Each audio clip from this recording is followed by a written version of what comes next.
네, 강프로입니다. 자, 오늘 HLB, 그쵸, 4% 하락해서 마감이 됐습니다. 혹시라도, 그쵸, 여기 73,000원, 뭐 7만원 위에서 고가에서 내가 만약에 물려있다 하시는 분들은요, 진짜 배우셔야 돼요. 저는 HLB로 1월 달에 한 30% 정도 수익을 냈는데, 그리고 나서 제가 팔고 나니까 한 10% 정도 더 올라가더라고요. 거의 고가 부근까지 보면 한 15% 정도 추가적으로 올라오더라고요. 주식시장의 본질은 미래 가치를 반영합니다. 당장 한 치 앞도 보지 못하는 게 우리 그 삶이잖아요. 그쵸? 자, 그런 만큼 내가 고가, 저가를 정확하게 잡을 수 있다는 부분을요. 절대로 간과하시면 안 됩니다. 그쵸? 이런 부분을 그냥 못한다고 생각하시면 돼요. 근데 그렇더라도, 그쵸? 수익은 충분히 낼 수 있다. 그리고 HLB는 지금보다 훨씬 더 많이 올라갑니다. 그럴 수밖에 없는 게 아직까지 적자이기 때문에 그렇습니다. 자, 제가 미래 가치를 반영한다고 말씀드렸죠. 미래 가치를 반영한다는 건 우리가 그냥 상식적으로 생각해 보면 지금보다 더 쉽게 오늘보다 내일 돈을 더 버는 기업의 주가가 더 많이 올라간다는 겁니다. 근데 상식적으로 오늘 수치가 높아요. 그러면 내일 더 벌 수 있을까요? 벌 수 있겠죠. 근데 어렵겠죠. 그쵸? 자, 그러면 미래 가치를 반영하니까 오늘 돈을 벌었다는 건, 그쵸? 만약에 오늘 돈을 평균적으로 10을 버는데 오늘 15를 벌었어요. 그러면 그 15를 벌었다는 걸 주식시장은 모두 다 먼저 반영을 하고 있습니다. 그러면 HLB 같은 경우에 지금 어때요? 주가가 올라가고 있잖아요. 그리고 시가총액이 8조 4천억까지 올라왔습니다. 자, 근데 여기서 실적을 보잖아요. 지금 어떤 상태인지 내용을 보시면요.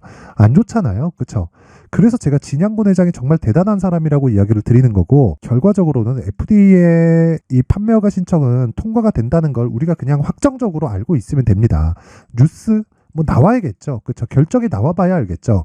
근데 그 결정이 나오기 전에 우리보다 세력들, 예를 들어서 제가 세력들에 대해서 한 말씀을 먼저 드리면, 세력들이 예전처럼 뭐 저가에서 매집을 한다 이런 게 불가능합니다. HLB에 들어오는 세력들뿐만 아니라 다른 종목들을 지금 움직이고 뭐 시세가 크게 나오는 종목들에 붙어 있는 세력들은요, 거의 뭐 펀드 자금일 경우가 거의 대부분이고, 그리고 그 펀드도 지금은 중소형주까지 손을 대고 있는 게 현실입니다. 그게 ETF로 묶어놔요. 그러면 ETF로 들어오는 자금은 기본적으로 확보해야 되는 물량이 있습니다. 왜? 생각해 보세요. ETF는 어떤 그 특정 그 포트폴리오를 내가 구성을 해서 여기서 계속해서 평균적으로 가격에 맞춰서, 그쵸? 핸들링을 할 수 있어야 되잖아요.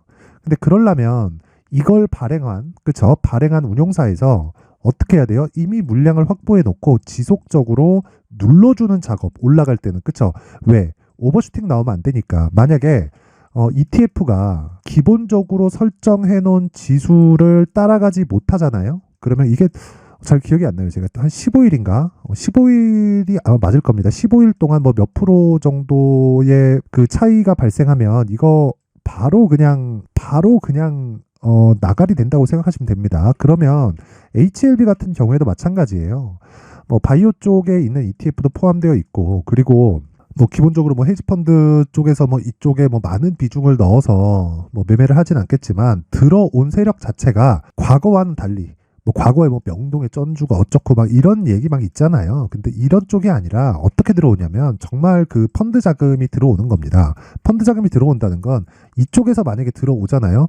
얘네들이 언제부터 올리겠다 이런 게 문제가 아니라 보고서 써야 돼요. 그쵸? 올라갔을 때 어느 정도까지 가서 손절을 하겠다. 이 보고서가 들어가야 되기 때문에 이거 올라가면서 매집을 할 수밖에 없습니다. 그쵸? 자, 그래서 여기 수급을 보잖아요. 그러면 대략 2달치 한번 보겠습니다. 상승한 구간이 한 2달치 정도 되니까 어떻습니까? 외국인이 주포예요. 외국인 어느 정도 들어왔나요? 2,600억. 그쵸? 2,600억 들어와서 주가를 끌어올린 겁니다. 자, 근데 이 거래 대금을 보면 이해할 수 없을 겁니다. 오늘 하루에도 2,000억의 이 거래가 터졌잖아요. 그러면 2,600억으로 과연 핸들링 할 수 있느냐? 집중돼서 들어오잖아요. 그쵸? 집중돼서 들어오면, 그쵸? 시세가 나기 위한 부분은 도화선을 탁 끊어주는 겁니다. 그러면 충분히 올라가면서 나오는 물량을 지속적으로 매집해 갈 수 있고, 그런 과정에서 발생하는 게 눌림목입니다. 근데 눌림목이 나오는 건 주가 상승이 실적에 대한 상승폭보다 더 먼저 나오기 때문이고, 그걸 기술적으로 표현하면, 그쵸? 고가에 대한 매물을 받아먹고 있는 중이고, 지금도 마찬가지입니다. 지금 73,000원이지만 이걸 장기 차트로 봐서 보면, 그쵸? 어딥니까 여기? 그쵸? 다 이 고가에 있는, 그쵸? 의미 있는 고가 구간에 물려 있는 거예요. 여기에 물량을 소화하는 거지. 여기서 뭔가 내가 와, 끝났다. 올라가고 나서 바닥을 봤더니, 와, 이거 한 3배 올랐는데? 이렇게 보지 말라는 겁니다. 그쵸? 더 올라간다. 그리고 강한 종목이 더 간다. 그쵸? 이 부분을 반드시 기억하시고, 오늘 하락은 당연히 나와야 되는 하락이 나온 거다. 하지만 우리는 여기서 가격대를 체크해서 내가 매수할 수 있는 가격대를 잡고, 그리고 보유 기간을 2주 안으로, 그쵸? 끊어야 된다. 그게 매매 전략 그리고 신고가 매매의 핵심입니다. HLB 더 가니까 절대 걱정하지 마시고요. HLB가 조정받는 과정에서 제가 어떤 식으로 수익을 내고 있는지 그 내용에 대한 부분을 먼저 확인을 드리고, 그리고 HLB를 얼마에 다시 매수를 해야 되는지 그 내용에 대한 부분을 이야기를 드리도록 하겠습니다. 자, 옆에 보이시는 화면은 강프로의 무료 소통방이고요. 지금 한 1700분 정도 있는데, 이렇게 많은 인원이 모여 있는 이유는요, 2가지 때문에 그렇다. 제 매매를, 그쵸? 동일하게 제가 업로드를 합니다. 여기 보시면 1월 30일, 그쵸? 인터플렉스 8시 47분 시장가 매수, 그쵸? 오늘자 보더라도 내용 동일합니다. 2월 1일 비트컴퓨터, 그쵸? 8시 52분 이렇게 진행되죠. 어떻습니까? 장 시작 전에 종목을 공개를 합니다. 그리고 실제 제가 매매한 내용을 동일하게 보여드릴 거예요. 이 화면은 키움증권의 0606 화면이고 자동적으로 제 매매가 찍히는 겁니다. 그냥 이거는 그냥 조작이 불가능합니다. 이거 찍으면 그냥 나오는 거예요. 자, 그리고 내용 한번 보면 비트컴퓨터 오늘 어떻게 됐죠? 그렇죠. AI 그 원격 진료에 대해서 뭔가 좀 그 대통령실에서 뭔가 이슈가 나왔다 그래서 뭐가 발생했죠? 신고가가 발생을 했다. 그래서 제가 계속해서 추적을 한 거고, 신고가 이후에 제가 실제 오늘 매매한 내용을 보면 보세요. 시가에 공략했죠? 8,040원. 그리고 55분 만에 8,620원에 매도를 했고요. 그리고 오늘 나온 수익은 자 7.03%입니다. 하루에 7% 수익. 원래 제가 이런 종목 그냥 그대로 가지고 갑니다. 고가에서 떨어지더라도 그냥 가지고 가요. 근데 제가 왜 이렇게 오늘은 단타를 하고 나왔느냐? 시장이 너무 안 좋습니다. 물론 오후 들어서는 어느 정도 이렇게 회복하는 상황이 벌어졌는데, 기본적으로 지금 시장 내용 자체가 너무 안 좋아요. 그래서 그런 거고, 원래 저는 2주 동안 스윙급으로 끌고 가는 게 제 주력입니다. 주력. 예를 들어서 HLB 같은 경우에도 아까 전에 제가 보여드렸죠. HLB 자 내용 보세요. 수익 정확하게 31% 스윙으로 끌고 간 내용이죠. 매수 하나 둘 셋 넷 4일 동안 31%. 이 수익을 낼 수 있었던 원동력은 뭐라고 그랬죠? 제가 신고가, 그쵸? 그리고 스윙으로 끌고 간다, 그쵸? 그리고 나서 제가 왜 팔았어요? 여기 자 내용 보시면 그냥 하락한 날 매도한 겁니다. 자, 그러면 그 다음에 추가 상승이 나오더라도 어떻게 됩니까? 어쩔 수 없이 기다려야 돼요. 그러니까 내려오잖아요. 추가적으로 더 내려와서 더 싸게 살 거다 이런 생각 저는 전혀 없습니다. 저는 주식을 비싸게 살 거예요. 비싸게 사서 최단 기간 안에 내가 수익을 보고 빠지는 게 제 목적이다. 그쵸? 그랬을 때 이런 수익을 낼 수 있는 겁니다. 31.9%. 정확하게 5일 걸렸죠. 그쵸? 올려서 보더라도 마찬가지입니다. 자, 1월 30일 날 같은 경우에도 보면 정확하게 8시 47분 시장가 매수, 그쵸? 이런 식으로 내용이 계속해서 진행되죠. 롯데정보통신도 마찬가지입니다. 이번 주에 제가 특별하게 단타를 한 거고, 그건 시장 때문이지 다른 문제가 있다거나 그런 건 아닙니다. 인터플렉스 봅니다. 자, 내용 보면 제가 이 돌파하는 구간, 즉 신고가 구간에서, 그쵸? 첫날에는 제가 2.3% 손절을 했습니다. 자, 최악의 상황에 얻을 수 있는 게 2.3% 손절이고, 그 뒤에 제가 다음날 바로 붙었죠. 그쵸? 바로 붙었고, 이때 17,460원, 그리고 나서 하나 둘 셋 넷 6%. 그쵸? 그리고 그 다음날 자, 이거 분봉으로 돌려서 보면 매매 내역이 명확하게 나옵니다. 그쵸? 어떻습니까? 여기 매수해서 정확하게, 그쵸? 9시 매수 당연하죠. 여기 시가 체결이니까. 그리고 나서 9시 5분 만에 아까 전에 맞죠? 6% 수익. 이런 수익을 내기 위해서 뭘 해야 돼요? 무조건 신고가 하셔야 됩니다. 자, 그 아래 롯데정보통신을 보더라도 마찬가지입니다. 자, 롯데정보통신을 보더라도 쭉 돌려서 보잖아요. 그쵸? 이날, 그쵸? 45,250원, 그리고 47,650원. 그쵸? 정확하게 한 5% 정도 됩니다. 요 날이에요, 요 날. 그쵸? 단타 치고 5% 먹고 그 다음 급락. 긴 말 드리지 않겠습니다. 주식시장은 저가 잡으려고 하지 마세요. 그게 제일 위험한 겁니다. 그리고 고가에 팔려고 하지 마세요. 그게 진짜 더 위험할 수 있습니다. 그래서 내가 가격을 확인해야 되는 부분이 필요하고, 가격을 확인해야 되는 부분을 내가 완벽하게 이해했을 때 HLB 자 내용 보세요. 30% 그리고 어버브 반도체 어때요? 21% 신고가입니다. 그리고 코세스, 그쵸? 15% 신고가입니다. 이런 매매를 어떻게 할 수 있다? 가격에 대해서 이해했을 때 할 수 있다. 자, 그래서 제가 이 가격에 대한 부분 그리고 신고가 매매를 어떻게 해야 되는지에 대한 내용을 제가 2월 달에 강의를 할 겁니다. 소통방에서 진행을 할 거고, 그리고 다시 말씀드리지만 신고가 외적인 다른 수익 모델은 없다. 꾸준하게 유지되는, 그쵸?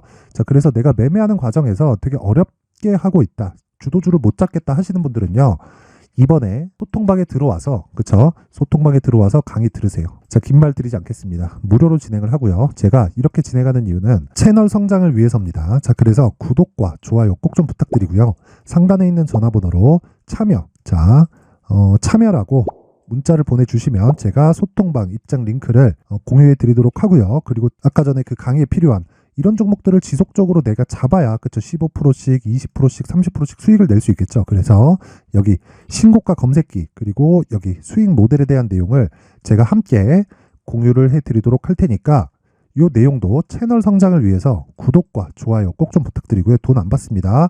구독과 좋아요 꼭 좀 부탁드리고 상단에 있는 전화번호로 참여라고 문자를 보내주시면 제가 소통방 입장 링크 그리고 수익 모델 그리고 신고가 검색기까지 함께 공유를 해드리도록 하겠습니다. 자, 다시 HLB 내용 보면 내용 간단합니다. 조정은 받아야 된다. 하지만 그쵸, 고가에 대한 매물을 소화해야 되는 과정에서 받는 조정이고, 여기서 우리는 확인해야 되는 과정이 필요하다. 그 확인은 저가를 내가 정확하게 잡을 수 있다는 확인이 아니라 저가를 찍고 반등하면서 내가 언제 매수를 하고 그 매수하는 기간에 봤을 때 2주 안에 내가 수익을 전환시킬 수 있는 가격대를 잡는 게 필수 사항입니다. 그리고 HLB를 포함해서 성장주들은 올해 더 좋을 겁니다. 작년 같은 경우에 지금 2차 전지가 굉장히 강했다가 요즘에 안 좋죠. 오늘은 뭐 좀 반등이 나왔지만 그 이유는요, 23년도에 너무 많이 갔기 때문입니다. 기대를 하고 있는 실적에 대한 평가치를 23년도에 어느 정도 받았어요. 그러니까 당연히 조정을 받는 겁니다. 그렇기 때문에 HLB도 마찬가지예요. 실적이 좋아지잖아요. 그럼 주가 끝이에요. 근데 2차 전지는 실적이 어느 정도 좋아진 부분이 있고 그것 때문에 주가가 다소 오버슈팅한 부분이 있습니다. 근데 그런 부분도 지금 다 해소가 됐고 HLB는 그 첫 단계에 있다. 제2의 에코프로가 될 수도 있습니다. 자, 그래서 그 가격이 첫 번째, 그래야 내가 보유를 할 수 있으니까 손해를 보고 비자발적인 장기 투자하지 말라는 겁니다. 자, 그래서 그 내용을요, 제가 여기 HLB의 가격 그리고 단기 보유 전략으로 준비를 해놨고요. 이 내용은 단기 2주입니다. 아까 전에 소통방에서 이야기 드렸죠. 그리고 2주 안에 수익 전환이 무조건 돼야 되고, 그리고 가격, 그쵸, 2주 안에 수익 전환이 되려면 가격을 디테일하게 잡아야겠죠. 이 내용을 제가 함께 준비를 해놨으니까 이게 신고가를 기반해서 되기 때문에 내용이 아주 깁니다. 그래서 이걸 영상에서 이야기를 드리면 진짜 좀 너무 길어질 수 있어요. 그래서 제가 이런 식으로 내용 준비를 해놨고, 이것도 채널 성장을 위해서 구독과 좋아요 꼭 좀 부탁드리고요. 상단에 있는 전화번호로 H라고 문자를 보내주시면 제가 가격과 단기 보유 전략을 공유해 드리도록 하겠습니다.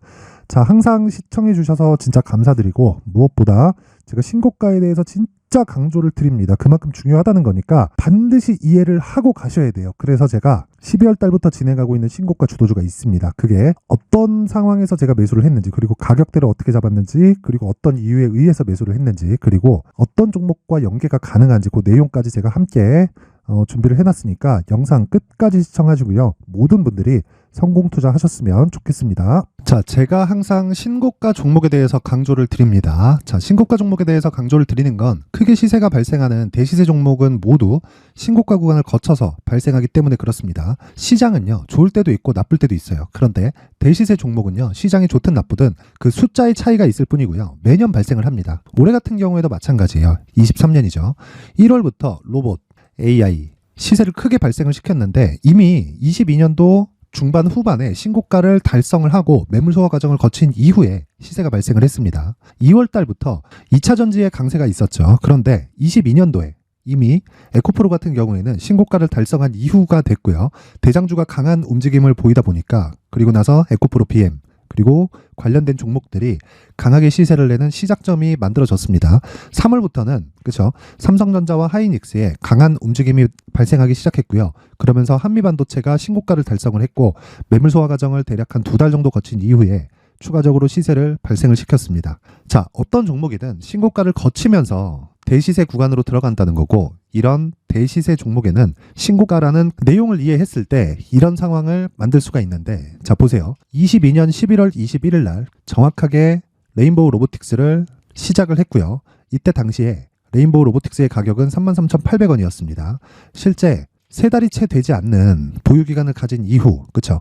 한 100% 정도의 수익 실현을 할 수가 있었고요. 그 이후에 추가적인 상승이 나왔지만 내가 매수를 잘 했기 때문에 보유기간을 최소한으로 줄여서 가더라도 충분한 수익이 발생을 했다는 겁니다.